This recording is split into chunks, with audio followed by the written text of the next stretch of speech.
নিশাকে ভয় দেখিয়ে সব সত্যি জানতে পারল রাঙা। সম্পূর্ণ জানতে দেখতে থাকো। দেখা যায় গল্পের শুরুতেই যে রাঙা বেরিয়ে পড়েছে পাঞ্চালী আর অঙ্কুরকে নিয়ে, আর অন্যদিকে একলব্য স্বপ্ন দেখে কেউ বা কারা রাঙাকে গুলি করে দিয়েছে আর রাঙা একেবারে শেষ। স্বপ্নটা দেখার পর একলব্য তাড়াতাড়ি করে ঘুম থেকে উঠে পড়ে আর বলে, আমি হঠাৎ করে এরকম স্বপ্ন কেন দেখলাম? এরকম স্বপ্ন দেখার মানেটা কি? না, মনে হচ্ছে কোথাও একটা গন্ডগোল হচ্ছে। রাঙা ঠিক আছে তো? রাঙার কোনো ক্ষতি হবে না তো? এর মধ্যে নিশার কথাই ভাবছিল রাঙা, তার জন্য নিশার বাড়িতেই চলে গেছে। আহিরি এর মাঝখানে একটা শাড়িতে করে ফলস যেই চুল ছিল, ফলস যে গোপ ছিল, সেগুলো সব কিছু রেখেছে আর কেরোসিন তেল দিয়ে সেগুলো পুড়িয়ে দেওয়ার ব্যবস্থা করে আর বলে, এবারে দেখি রাঙা, তুমি আমাকে কি করে ধরতে পারো। তুমি চাইলেও আমাকে ধরতে পারবে না। আমি আসলেই তোমাকে জব্দ করে তবেই ছাড়ব। বারবার তুমি আমার কাছ থেকে একলব্যকে কেড়ে নেওয়ার চেষ্টা করেছো, তাই তোমাকে যে আমি এত সহজে ছেড়ে দিতে পারবো না। অন্যদিকে নিশা বলে, কি ব্যাপার রাঙা, তুই মাঝরাতে এইভাবে আমাকে ডেকে নিয়ে এসেছিস কেন? কি চাইছিসটা কি তুই?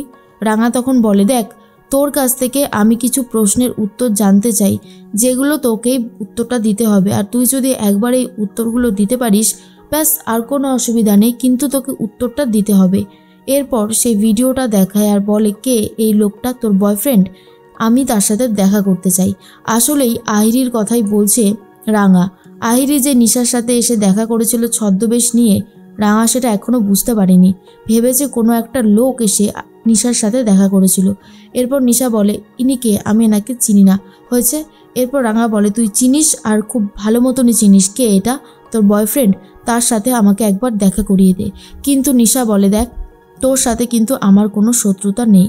তুই তারপরেও এইভাবে আমার সাথে অন্যায় করতে পারিস না। দয়া করে তুই এখান থেকে যা। রাঙা বলে, আমি তোর সাথে অনেক কথা বলতে এসেছি, হিসাব মেলাতে এসেছি।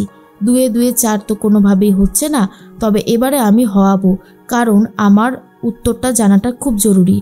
আমি জানি তুই কম্পিটিশানে নেই, কিন্তু তুই যে বাইরে থেকেও আমার ক্ষতি করতে পারিস বা সে পারে, সেটাও আমি খুব ভালো মতন জানি।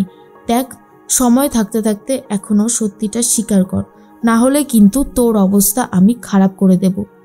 নিশা বলে, গভীর রাতে এসে এইভাবে থ্রেট করলে তোকে কি ছেড়ে দেবে ভেবেছিস প্রশাসন? আমি কিন্তু অন্য ব্যবস্থা নেব। এইদিকে একলব্যর তো ঘুম আসছিল না। একলব্য ঝটপট করে উঠে পড়ে রাঙার ঘরের দিকে এগিয়ে যায়। রাঙাকে ঘরে দেখতে না পেরে টেনশন করতে শুরু করে দেয় আর বলে, রাঙা কোথায় গেল? তবে কি রাঙা দিদিভাইয়ের ঘরে শুয়েছে? এরপর যখন প্রমিতা উঠে পড়েছে, তখন প্রমিতা বলে, কিরে আক্কু, তুই ঘুমাসনি কেন? এত রাতে কি করছিস? তখনই আক্কু বলে, মা, আমি একটা খুব বাজে স্বপ্ন দেখেছি যে রাঙাকে কেউ মারার চেষ্টা করেছে। আর সেই স্বপ্নটা দেখার পরে আমি রাঙার ঘরে গেছিলাম, কিন্তু ঘরে আমি রাঙাকে দেখতে পেলাম না। তখন প্রমিতা বলে, কি বলছিসটা কি? এত রাতে ও কোথায় গেল? এই মেয়েটাকে নিয়ে আমি যে কি করব আমি নিজেই বুঝতে পারছি না। তখনই ময়না এসে বলে, আমি বলছি যে পাঞ্চালী আর অঙ্কুরও ঘরে নেই। আর ঝুম তো আমাদের ঘরেই ঘুমিয়ে পড়েছিল। ওর মা নিতে আসছে না দেখে আমি ওর মায়ের ঘরে গেছিলাম, কিন্তু গিয়ে দেখি ওরা কেউই ঘরে নেই। এর মধ্যে একলব্য বলে, মা, দিদি কি করে এতটা কেয়ারলেস হতে পারলো? ও জানে না যে আমাদের ওপরে কতটা পরিমাণে শত্রুর চোখ রয়েছে। এখন যদি রাঙাকে কোনো ক্ষতি করে দেয় তখন কি হবে? প্রমিতা বলে, আমি বুঝতে পারছি না আক্কু, তুই একটু শান্ত হ, তারপর দেখছি কি করা যায়।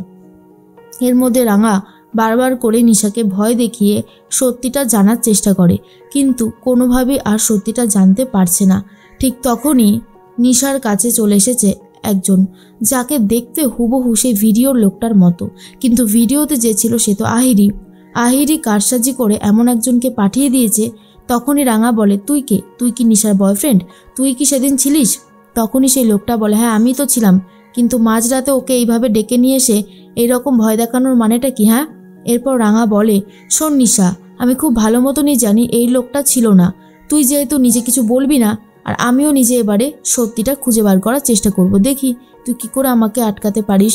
ভুলে যাস না, রাঙামতি কিন্তু চুপ করে থাকার মেয়ে নয়। এবারে আঘাত যেটা আসবে সেটা তুই সামলাতে পারলে সামলে নিস। এই বলেই রাঙা চলে যায়। তখনই অন্যদিকে আহিরি ফোন করেছে নিশাকে আর বলে সব ঠিক আছে তো। নিশা বলে হ্যাঁ সব ঠিক আছে, কিন্তু ও আমাকে অনেক ছেট করে গেল। আমার কিন্তু সত্যি এবারে খুব ভয় লাগছে। আহিরি বলে ভয় পেও না, আমি তোমার সাথে আছি। তুমি তো চ্যাম্পিয়নশিপ খেলবে না আমি জানি, কিন্তু বাইরে থেকে তোমাকে খেলতে হবে আর ভেতরে খেলবে রাঙা। তোমার জয় নিশ্চিত, আমি তোমাকে বলছি, আমি তোমার পাশে আছি। এই বলেই ফোনটা কেটে দেয়। আহিরি ভাবে রাঙাকে আমাকে জব্দ করতেই হবে, রাঙাকে ছেড়ে কথা বলবো না আমি, ওকে আমি উচিত শিক্ষা দেবই। এর মাঝখানে রাঙামতি তো ঘরে চলে এসেছে। যেই বাড়িতে পা দিয়েছে তখনই বাড়ির লাইটগুলো জ্বলে উঠেছে। এরপর একলব্য আর প্রমিতাকে দেখে অবাক হয়ে গেছে রাঙা। রাঙা ভেবেছিল এই রাতে সবাই হয়তো ঘুমাবে, কিন্তু কেউই ঘুমায়নি। আক্কু তখন বলে কি ব্যাপার, কোথায় গেছিলে তুমি এত রাতে? প্রমিতা বলে অঙ্কুর, আমি তো তোমাকে দায়িত্ববান ছেলে বলে জেনেছিলাম। আমি আমার নিজের ছেলেদের থেকেও বেশি তোমার উপর ভরসা করতাম। এই মাঝ রাতে তুমি ওদেরকে নিয়ে কোথায় গেছিলে? তুমি জানো না যে আমাদের বাড়িতে এখন একটার পর একটা বিপদ ঘটেই চলেছে? এখন যদি কিছু হয়ে যেত তুমি কি সামলাতে পারতে? রাঙা জানতো এরকম কিছু হবে, তাই আগে থেকেই সমস্ত ব্যবস্থা করে এসেছে। রাঙা বলে আরে মা, আমার তো রাতের বেলা একটু আইসক্রিম খেতে ইচ্ছা করছিল, তাই আমি দিদিভাই আর জামাইদাদাকে নিয়ে আইসক্রিম কিনতে গেছিলাম। ময়নাও জেগে গেছে। ময়না বলে আইসক্রিম আইসক্রিম কিনতে গেছিলিস তুই রাঙা? রাঙা বলে হ্যাঁ তো, আমি আইসক্রিম কিনতে গেছিলাম। প্রমিতা বলে আইসক্রিম কিনতে তুই এত রাতের বেলা বেরিয়ে গেলি? সত্যি রাঙা, তুই যে কী করিস না আমি জানি না। এরপরেই একলব্য বলে তুমি আইসক্রিম কিনতে গেছিলে বুঝলাম, কিন্তু তীর ধনুক নিয়ে গিয়েছিলে কেন? এরপর রাঙা বলে আসলে চারিদিকে এত বিপদ, তাই আমি আমার তীর ধনুকটা কাটছাড়া করবো না বলে ঠিক করেছি, যাতে যখনই কোনো বিপদ আসুক না কেন আমি আরামসে মোকাবিলা করতে পারি। তীর ধনুকটা আমার কাছে আমার অস্ত্র, আমার মনের জোর। এই মুহূর্তে একলব্যকে আর প্রমিতাকে সামনে নেয় রাঙা, কিন্তু বুঝতে পারে এর পিছনে যে বড় সড়ো খিলাড়ি রয়েছে তাকে ঠিক খুঁজে বার করবেই আর শাস্তি দেবেই।